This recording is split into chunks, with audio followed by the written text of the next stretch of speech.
Hello, ladies and gentlemen. I'm going to play a couple of clips for you, and I'm also going to give commentary as I pause the clips to speak. Cities all over the U.S. have been bracing for an influx of migrants that appears to be well underway, and many from coast to coast are finding they don't have the resources to handle all the demand. And that includes right here in Chicago. Now, before I let this go any further, they're calling them migrants, but most of these individuals are illegal immigrants. They used to be called illegal aliens until that became not cool to say anymore. So then they started calling them illegal immigrants, and that became not cool to say anymore, even though that's what they are. Most of these people cross the border illegally, while the legal migrants that come here, the ones that we actually want, have to wait for a little while, get themselves on a list, and things like that. And it's my personal belief that the United States is foolish for desiring all the worst parts of every country to come here, instead of all of the best people of the highest caliber to come here and fill our ranks as new immigrants. And also, when you invite illegal and criminally minded people to your country, you get what you get. We deserve what we get when we invite criminally minded people to our country. So let's see what Chicagoans have to say. Natalie and Anthony, South Shore neighbors are pushing back against the city's plan to house several hundred migrants at the former and now vacant South Shore High School. They tell us they have now filed a lawsuit against the city in an attempt to halt that plan. Located at 76th and Constance, the city is eyeing the building for another migrant respite site. This as officials have run out of room to house migrant families, many who are still sleeping on the floors of local police stations. If their plan goes through, the school would become a site where migrants could temporarily sleep, eat, and shower. But many residents aren't happy about it and made that clear during a... Check that out. A group of black people holding a sign, a large group of black people, all united, and holding a sign that says, "Build the Wall 2024. Well, what do you know? So what is that? Are they white supremacists? Because everybody that supported the wall being built some years ago were called white supremacists and racists. So I guess all of these people are white supremacists and racists too, huh? In your crazy logic, if you think that way. It and made that clear during a meeting last week. And in about 30 minutes, they'll once again gather at the school to protest the city's plans. Looking at the numbers coming out of City Hall and the state of Illinois, upwards of $150 million roughly for 6 months. We believe that that $150 million would have been in some way eligible to come to our communities to help our crime problems, help with our economic problems, help with our housing issues. And as we all aware, black people are the largest number of homeless in Chicago. So if you're going to help anyone, help the current black homeless first. And many of those residents have already started to gather here outside. Now, for me, it would be nice if we didn't call ourselves yellow, red, white, or black Americans. We should just call ourselves Americans. And I think that black people would really prosper and do better if they stopped separating themselves from everything. All Americans have been lied to in our academia, all of our school systems, from kindergarten all the way through the upper levels of college. The young people are being lied to, and then they become adults that run with these lies and believe the lies about early American slavery, which in my first video of my Challenging Ideas podcast playlist, I debunk the entire myth of early American slavery, all the lies that are being spread about early American slavery. There's so many black people that were prospering here from day one, and they were importing more Africans themselves to come here and prosper along with them, or to become indentured servants like they were. And at the end of their indentured servitude contract, they got land or pay and then started businesses of their own. That's the reality of early America that people really need to learn. And then maybe we can have a citizenry that starts loving the country again and starts working to protect it and help it prosper instead of destroying it. over lies. All right, here's another clip. Emotional outbursts, at times so heated, police had to step in. We're talking about city council today and a vote to spend $51 million on helping migrants here in Chicago. CBS 2 political investigator Dana Kosloff was there for all the action, and Dana, strong feelings all around. Yeah, Erica, and for many different reasons, among them the fact that this $51 million approved today is only a short-term fix, and more money will be needed in just weeks. Yeah, a lot more money. We cannot continue to falsely pit communities against one another. Deep emotional wounds coming to the surface. As Black people who have been hurt continuously by the city and country it loves, it ain't our responsibility to take care of everybody else.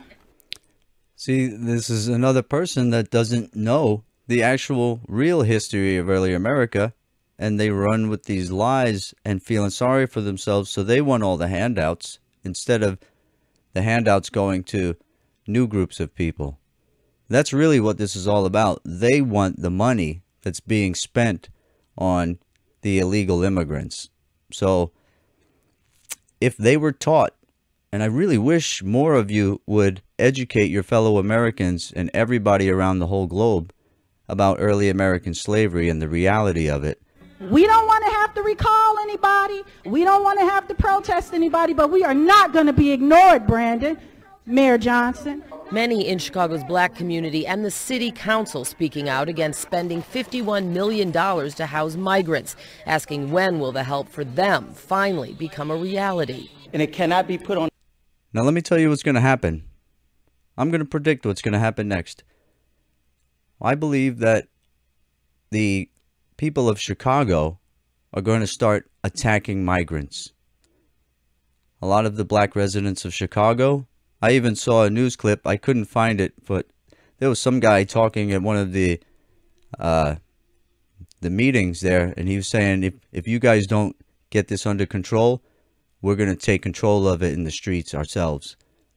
That's going to get dangerous. Because if Black people start snapping back without the judicial system and the government handling it, it's going to get bloody in the streets. And in California, there's a lot of evidence that Black people can't handle the South Americans. The South Americans wind up taking over Black communities because they're a little more desperate and vicious. So it's happened in a few communities in California that were all predominantly Black, and now they're turning to predominantly South American, Latinos, Hispanics. So I don't think Black Americans can actually handle this streetwise on the streets. Doing a vigilante type justice, I don't think they can handle them. And California proves that. The backs of the residents of Chicago without showing them that they're getting something out of this. Mayor Brandon Johnson, presiding over his second full city council meeting, had to ask for calm more than once. See? They want the handout. They want the reparations. And it's unjustly desired over lies. That's what needs to stop. Police also intervening at one point to allow the meeting to proceed. Ultimately, the measure passed with 34 votes. Many who voted to approve the money, like 49th Ward Alderwoman Maria Haddon, call this an immediate crisis that needs attention. But, she says, so do concerns of the city's Black residents. Why are Black people in Chicago and some communities so angry? Why is all this kind of anti-immigrant sentiment coming up? And I want to... A crisis that is manufactured purposely by the left, and the right is trying to stop it. And you have to get this whole D and R labels out of your head. Democrat and Republican, it's all a facade. Malcolm X explained 60 years ago how the facade works, where there's people who are liberal mingling themselves into the Republican Party, and people who are conservatives that go and mingle themselves into the Democratic Party to achieve whatever goals they have for the conservatives and the liberals, but that's what it really is all about, is conservative-minded people versus liberal-minded people. For instance, Elon Musk, Joe Rogan, Andrew Tate, and so many people that we think are on the right and conservative now, they're liberals. They're the people who opened the door to full-blown socialism, Marxism, and communism. They stand there, the liberals stand there holding the door open without having the foresight to see what's coming around the corner behind them. That's why the liberal is dangerous. Malcolm X knew this very well, and I've shown this to you guys in 2 videos, Malcolm X's speech. So you can't blame ignorance on you not understanding this. Even in 1790s France, they knew the difference between the conservative mind and the liberal mind. And it didn't matter what party the label of the party was. Forever, all throughout history, there are conservative minds and there are liberal minds.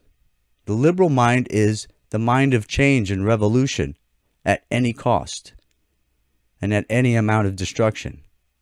That's why the liberal mind is dangerous. And even if you go back to ancient Rome, if you study Cicero's writings and Cicero's speech, he talks about the conservative and the liberal mind, which they were called, conservatives were the optimates and the liberals were the populaires, I believe.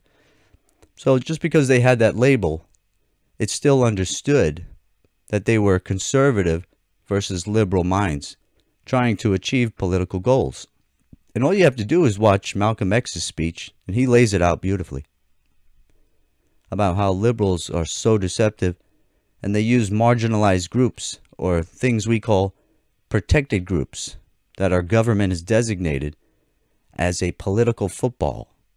And the liberals wield and control this political football. Malcolm X was so intelligent, and he laid it all out perfectly for us to understand 60 years ago. And I want to explain to folks, it's because if we cared as much about black people and had over the decades as we do about everyone else, we wouldn't be here. But the money from a 2021 budget surplus will only last 1 month. Many alderpeople say it's time for a long-term plan and some state and federal help. With that, should taxpayers be concerned? America cares about black people. We have the largest population of rich and stable, wealthy black people that the earth has ever seen. America created that. The largest population of wealthy, successful, stable black people. Never before in history has that been done before. Only in America.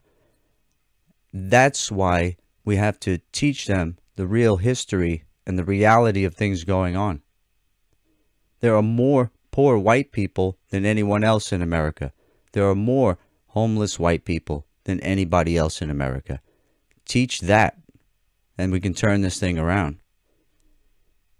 There are more white people being killed by police consecutively, year after year. More white people get killed by police than any other race. Teach that, and we can fix this. There are solutions here that nobody wants to apply. Easy solutions. And the reason why black people won't try as hard in the urban areas and the ghettos and things like that is because they're brainwashed. If I was brainwashed and unable to be educated about reality of these situations, I would probably be hopeless and criminally minded too, because I would feel, why should I even try when the country hates me and all the people hate me? But that's not the reality. This country loves black people, and it loves all of its naturally born Americans.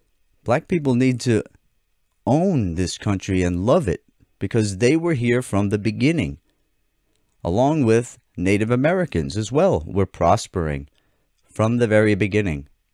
Now they cry foul, but in the beginning they weren't crying foul when they owned plantations and successful businesses in the earliest days of America. They also owned black slaves. And there were white slaves running around at that time in different parts of the world.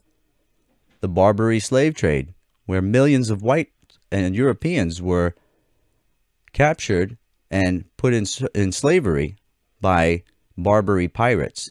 And you don't see the descendants of those people in the countries where they were enslaved. They were just destroyed. There's no remnants like we have here. There's remnants of Native Americans. There's remnants of Africans that came here, because this country is not as bad as people like to say. What is bad is not seeing any remnants of the Barbary slave trade. There's no descendants we can go and look at and say, oh, your ancestors were slaves here? No, they just don't exist anymore. And it was probably brutal and devastating what happened to those people. They wiped out of existence over there. I think we should all be concerned anytime we're having to utilize this level of resources on a temporary situation, especially with not a real sight of federal support coming. Hours after the meeting, Mayor Brandon Johnson offered no specifics. We're going to have to dig in a little bit deeper in the city of Chicago, but that's going to be a collaborative approach. As for a timeline for a long-term plan to deal with this issue, there isn't one.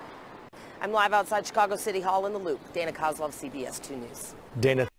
Okay, so I would imagine that man who's the mayor, he's also not educated well enough to understand the reality of things. Because why should a government that wants to divide us in certain sectors, the government wants us divided. So why would they try to educate us and offer the solutions that would fix everything? Of course they don't want these solutions. They want people to be divided because a divided people is more easy to control and instill fear into. So you instill fear into them, and then you can more easily control people once they're fearful and scared for their lives and their future of their children's lives. And that's how our government operates for some reason, and that's what we have to stop as well. We have to stop the government from dividing us. And what we see is that it's the leftists, the liberals in government who run with these lies and divide everybody instead of teaching us the truth. So what I would ask of you, anybody viewing this video, is get the truth out. That's the solution. Educate all these people. And then once, I'm not talking about just black people. You got to educate all these ignorant white liberals too. The Joe Rogans, the Andrew Tates, the Elon Musks, and everybody who was liberal, standing with their foot holding the door open to full-blown Marxism, socialism, and communism that was coming in the door right behind them. Maybe they purposely held the door open to that. That's why the liberal mind is dangerous. It can't be trusted. They're deceitful. So the reality of what's going on is that black people want the free handouts that are being given to these illegal immigrants because they don't know history well enough. They haven't been taught history properly. They've been taught selective history, and they've also been taught a bunch of lies, straight up lies that are coming out of the media, Hollywood, people who write books about history. There's lies riddled. All of that is riddled with lies. So it's selective history teaching, and on top of selective history teaching, it is lies being interwoven into that selective history teaching to make everybody hate each other, to make everybody hopeless and depressed. The suicide rates are going through the roof. And this is the reason why. Everybody's getting brainwashed into depression and hopelessness. So the best solution we have, and if you don't know it yourself, you can go to my earliest videos in my Challenging Ideas podcast playlist.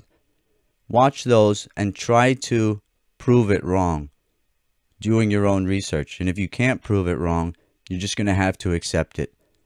That this is history that has been kept from you in order to make you hateful of certain nations and certain people. That's why white people are hated so much. All these lies. And if you'll notice that right when black people get enough money to make it out of the urban centers that they're stuck in, then they move around white people. And they'll even tell you, yeah, move here because it's safer and more stable around white people. Barack Obama, Michelle Obama, Oprah Winfrey, who's that basketball player? LeBron James. So many black people. Whoopi Goldberg. All the black people. Stephen A. Smith. All the black people that complain about America being white supremacist and racist, they live next to white people. They live among white people. And you can tell that they're full of crap just because of that alone. There is an evil agenda weaving its way through our nation, and it has been ever since the early 1900s. And they move slow and they strike hard. And it really started in the 1800s in Europe. And that's why Europe's getting so screwed up right now. And Canada and all these Western nations. So there is a solution to all of this. And it's sitting right in our hands. Right in video form and in book form. And it's online. It's all over Wikipedia. It's all over blogs. It's all over books. And it's all over videos. It's everywhere. And what happens is when you, because I've experienced this myself, when you give people the truth and evidence that shatters their delusions and illusions, you'll know who is evil or not. You can tell who's evil and good by who takes the information in and processes it. People who get angry that you're trying to give them the truth, those are pure evil people. When you're trying to educate them, get them out of their brainwashing, then they get angry and upset and just lash out at you, you know you're dealing with a pure evil soul. A soul that has been fully corrupted. So good luck in this fight. Good luck in this battle for the soul of America. We need it. We need some help. Or else, I mean, where I am, I'm pretty safe. And the way I look, I'm not going to be the first targeted. But it's going to reach your doorstep soon enough. Even if it does never reach my doorstep, it's probably going to reach yours way before it reaches mine. And that's what happens with a lot of people. They have to be first hurt themselves by these leftist policies before they wake up and then either start riding the fence or just move to the right completely to become conservative and start trying to get the truth out. So you'll see that these people in Chicago are now being hurt themselves by their own dumb voting habits and the policies that they get behind. They're now being hurt by that. They're being hurt by their own brainwashing. And the same is going to happen to all of these illegal immigrants that come in. If we make them Americans, if we don't punish them and we just take them in and we make them Americans, they're also going to eventually get hurt by any policies that they may get behind that are destructive like this. And when maybe a leftist gets robbed in the street or attacked, their family attacked or something like that, then they change their tune. But as they sit safe in their ivory towers, then nothing's going to change. But it's coming. It's coming to everybody's doorstep. And you can't stop it unless you start getting active in educating other people and showing them the truth.